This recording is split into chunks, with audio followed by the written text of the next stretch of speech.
आ रहा है तो खत्म हुआ। हमारा कंफ्यूजन आ रहा है कि आपका बयानिया लग रहा है, आप अभी बयानिए पे कंफ्यूज आप हैं। कभी आप अल्लाह पे छोड़ते हैं, कभी कहते हैं बिल्कुल हिसाब किताब होना ज़रूरी है। मियाँ साहब ये कहते हैं कि ये नहीं कि हम दोबारा इलेक्शन बन के जीत के बस बड़ी बड़ी गाड़ियों में घूमें, ये तमाम चीज़ों के फैसले और हिसाब किताब होना ज़रूरी है। तो क्या आपने अब क्या करना है? जब आप आएंगे तो फिर अकाउंटेबिलिटी करेंगे उन जजेस की और उन जर्नलों की जिनको आप जिम्मेदार समझते हैं? क्या वो आइटम एजेंडा आइटम है या नहीं है, ये बताएं हमें। जी, ये एजेंडा आइटम है, लेकिन एक अकाउंटेबिलिटी करने की कोशिश अगर वाहिद किसी ने की है इस मुल्क में तो मियां नवाज शरीफ ने कोशिश की 2013 में ही, जब आज से ठीक 10 साल पहले दिसंबर का ही महीना था, मरहूम जनरल परवेज मुशर्रफ को अदालत में लाया गया। ये काम इससे पहले किसी हुकूमत से ऐसी हुकूमत करने की जरूरत नहीं हुई थी, वो किया और उसका नतीजा ये हुआ कि फिर 6 महीने बाद हम पर धरना हुआ। यानी कि अगर आपकी मैं ठीक है, मैं इसीलिए मैं क्लियर होना चाह रहा हूं कि अगर आपकी गवर्नमेंट बनती है तो आप ये कह रहे हैं कि जजों और जर्नलों का एहतसाब होगा जो आपको, जिन्होंने माजी में आपको गिराने में रोल किया। मैं ये कह रहा हूं कि उनसे हिसाब जरूर लिया जाएगा, लेकिन वो अदालत में ले जाने का तरीका या क्रिमिनल प्रोसीडिंग, ये बात अभी पार्लियामान में तय होगी कि क्या इसके लिए कोई ट्रूथ एंड रिकंसिलिएशन कमीशन बनेगा, क्या लोगों को इम्यूनिटी देकर कहा जाएगा कि वो आकर जो उन्होंने गैर आईनी इक़दाम किए हैं उनको वजाहत करें, क्योंकि कहीं ना कहीं तो हमें इसका हिसाब लेना है। तो लिहाजा ये जो नवाज शरीफ बात कर रहे हैं कि ये कौम को वाजे जरूर करना है कि गैर आईनी अमल किसने किया है, उसका जो हमारा तरीका है कि SHO पकड़ के ले आएगा और जेल में डाल देगा, वो तो दुरुस्त साबित नहीं हुआ 10 साल पहले। सम सॉर्ट ऑफ एक रेकनिंग हमें करनी है जो उसका तरीकेकार पार्लियामान तय करेगी। खारा साहब अंग्रेजी में कहते हैं, जो खुरम साहब ने कहा ना, डे ऑफ रेकनिंग इज नाए, यानी कि हम जब आएंगे तो हिसाब किताब तो होगा जगहों और जर्नलों का।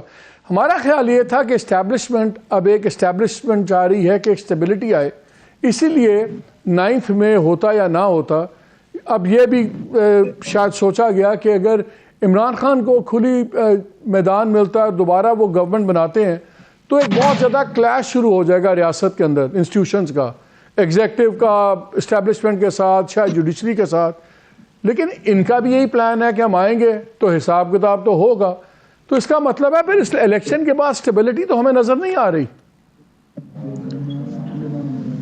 मालिक साहब, इस वक्त जरूरत जिस अमर की है, पहली तो बात यह है कि हमारे मुस्लिम लीग वाले साथी आजकल जनरली कंफ्यूज हैं, क्योंकि उनके दिल में कुछ और है, दिमाग कुछ और कह रहा है, हालात कुछ और है। उन्होंने फैसले कुछ और किए हैं, लेकिन सामने चीजें जो नजर आ रही हैं वो किसी और चीज का तकाजा करती है। एक तो मैं जरा आपसे भी एक बात करना चाहता हूँ। देखिए ना, मियां नवाज शरीफ साहब के वापस तशरीफ लाने पे मेरी जमात ने कुछ सवाल उठाए और बिलावल साहब उसको सवालों को रेज भी कर रहे हैं। हम इलेक्शन लड़ रहे हैं, इलेक्शन में तल्ख बातें भी हो जाती हैं, लेकिन उसकी भी एक लिमिट रहेगी, इंशाल्लाह उससे बियॉन्ड नहीं जाएंगे। लेकिन मुझे सवाल तो ये करना है कि जिस दिन मियां साहब पाकिस्तान आने का इरादा करके चले थे, तो सारे पाकिस्तान के मीडिया ने बशमूल मोहम्मद मालिक के सबने कहा, उसके बाद वो पाकिस्तान तशरीफ लाए, उनका रिसेप्शन हुआ, उसके ऊपर जिस तरह की बातें हुई, जो फैसिलिटेशन हुई, सारे मीडिया ने, आप सबने कहा कि मियां साहब को फेवर दी जा रही है। जब ये सवाल ज्यादा उठा तो उसके ऊपर मुस्लिम लीग की तरफ से वाज़े तौर पर लाइन आई कि जनाब हमारे साथ माजी में ज्यादतियां हुई है, अब रिड्रेसल हो रही है। ये अंग्रेजी का बड़ा खूबसूरत लफ्ज इस्तेमाल हुआ। तो रिड्रेसल का मतलब ये है कि कोई वो जो माजी की गलतियां थी उनको कोई तस्हीह कर रहा है, यही होती है ना रिड्रेसल, और तो नहीं होती, सिर्फ अंग्रेजी के लफ्ज तो नहीं बोलने। सो ये बात तो मुस्लिम लीग ने एडमिट की, आपने भी यही बातें की कि मियां साहब को फेवर की जा रही है, हमने कहा तो आपको एतराज हो गया। ये बड़ी अजीब बात। दूसरी, मियां साहब या मुस्लिम लीग, मियां साहब का रिकॉर्ड है, मियां साहब कोई 5 साबिक आर्मी चीफ या शायद 6, 5 से तो कंफर्म बात है ना कि 5 आर्मी चीफ्स के साथ उनकी लड़ाई हुई। अब हमारा ख्याल यह है कि उनको इस अमल से बाहर निकल आना चाहिए। वो 2 चीफ जस्टिस से लड़े, 2 सदूर से लड़े, लेकिन मसला ये है कि, और लड़े को ये, उसके ऊपर एक डिबेटेबल इशू है कि मियां साहब दुरुस्त थे कि नहीं थे। बहुत सारे इश्यूज के ऊपर ये भी है कि मियां साहब का मौक़िफ़ कोई ऐसा भी गलत नहीं था, लेकिन एक लड़ाई बहरहाल हुई।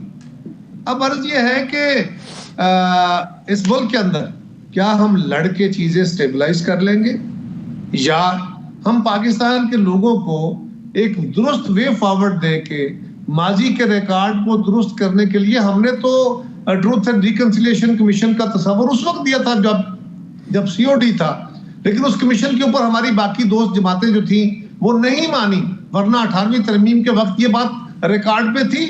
हम तो अदालतों का निजाम दुरुस्त करना चाहते थे, लेकिन वो वापस करना पड़ा। हम तो और भी बहुत सारी चीजें जिन पे ये था, लेकिन एक बात बड़ी तय है, आप अपने इदारों से लड़के तसादम करके मामले ठीक नहीं कर सकते। या तो आप नीचे से कोई लोगों की बहुत बड़ी ट्रेनिंग करें ना सोसाइटी की, एक सोसाइटल टाइप प्रेशर जो है वो इदारों को अपने अपने रास्ते में लेके जाएगा, या फिर आस्ता आस्ता ग्रेजुअली आपने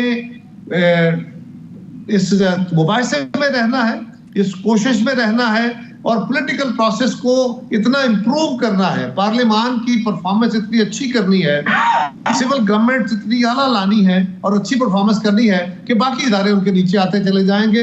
वरना वैक्यूम में बहरहाल इस तरह की इंटरवेंशन होती हैं ये नुकसानदेह, हैं ये बेअसूली पे, हैं ये गैर कानूनी, लेकिन ये बहरहाल एक सदाकत है और उससे हम जितना भी इनकार करते रहें ये अपनी जगह मौजूद है। लेकिन कायरा साहब एक सोच ये भी है कि PMLN का शायद ये ख्याल है कि अब ये ज़रूरत बन गई है इस्टेब्लिशमेंट की, कि यानी पहले एक इस्टेब्लिशमेंट के साथ इमरान खान का क्लैश हुआ, इमरान खान को हटाने में मदद की, अब दूसरी इस्टेब्लिशमेंट के साथ 9th में हो गया, सब कुछ हो गया, तो वो बाहर रख रही है। अब रह गया सिर्फ पॉलिटिकल क्लैरिटी। तो पंजाब के अंदर PMLN ज़रूरी है अगर PTI को फारिग करना, आपने चाहे जो मर्ज़ी आप एडमिनिस्ट्रेटिवली फारिग करें, पार्टी तोड़ दें, जो मर्ज़ी कर दें, लेकिन इलेक्शन अगर होता है तो पंजाब में पीपल्स पार्टी की स्ट्रेंथ इतनी नहीं है। तो क्या ये ओवर कॉन्फिडेंस अभी से आ गया है PMLN को, जिसको अंग्रेजी में कहते हैं टेल वैगिंग द डॉग, कि अब इस्टेब्लिशमेंट हमारी ज़रूरत नहीं है, हम इस्टेब्लिशमेंट की ज़रूरत बन गए हैं, इसलिए अब हम अपनी शराइत पे आएंगे, इसलिए इनका रवैया ज़्यादा वो उस तरह हो रहा है कि ठीक है हम हिसाब भी करेंगे, सामने भी आएगा, पहले हो गया था अल्लाह पे छोड़ दिया है, अब हो रही है बात कि नहीं ये बातें सामने आएंगी, हमने इसलिए पाबंदी भी नहीं लेना कि बड़ी गाड़ियों में बैठे हम हिसाब लेंगे। जैसे खुर्रम साहब ने कहा कि तरीकाकार तय हो जाएगा मगर डे ऑफ रेकनिंग तो होगा। तो क्या ये ओवर कॉन्फिडेंस है PMLN का? पार्लियामान से तरीकाकार तय नहीं होगा, तरीकाकार जो कह रहे हैं वो तजवीज करेंगे। ये जो डिले कर देना है ना आर्गुमेंट को, ये तो होता है ना कि वो पंजाबी का है ना, पल्ला मार के बुझा गई दीवा आते उन साथों कुंड कट दी। ये कोई ऐसी वाली कैफियत जो है ना ये मुनासिब नहीं है। क्लैरिटी के साथ होना चाहिए कि हमने ये करना है, हाँ इसकी अप्रूवल पार्लियामान से आएगी, ओके ये बात समझ आती है। दूसरी बात, मुस्लिम लीग इस गुमान में यकीनन है और इसीलिए वो कह रहे हैं कि अगली हुकूमत हमारी है, इसीलिए वो कह रहे हैं कि हम पंजाब से 120-25 सीटें जीत जाएंगे और बाकी मुल्क से भी जीतेंगे और हम कोई 2/3 मेजॉरिटी बना लेंगे। ये बात भी अपनी जगह उनके एतमाद की बात बताती है। और फिर कराइन भी ये बताते हैं कि उनकी फैसिलिटेशन है और ये रिड्रेसल भी मान रहे हैं। अब आखिरी गुजारिश ये भी है कि मुस्लिम लीग ने MKM के साथ इत्तेहाद कर लिया है, मुस्लिम लीग का पगाड़ा ग्रुप के साथ इत्तेहाद है, IPP के साथ इत्तेहाद है, काफ लीग के साथ इत्तेहाद है। ये इत्तेहाद होते हैं, हुए हैं, किए हैं या कराए गए हैं, ये मुझे मोहम्मद मालिक को बताने की जरूरत तो नहीं है ना कि जिन जमातों का मैंने जिक्र किया है उनका क्या माजी है और वो कहां से ताकत ड्राइव करते हैं। तो ये बात तो बड़ी वाज़ेह है और मुस्लिम लीग की स्ट्रेंथ भी बड़ी है। तो ये कुछ चीजें वो हैं जो इस तरह के मुबाहिसे, इस तरह के सवाल रेज करने पे मजबूर कर दें।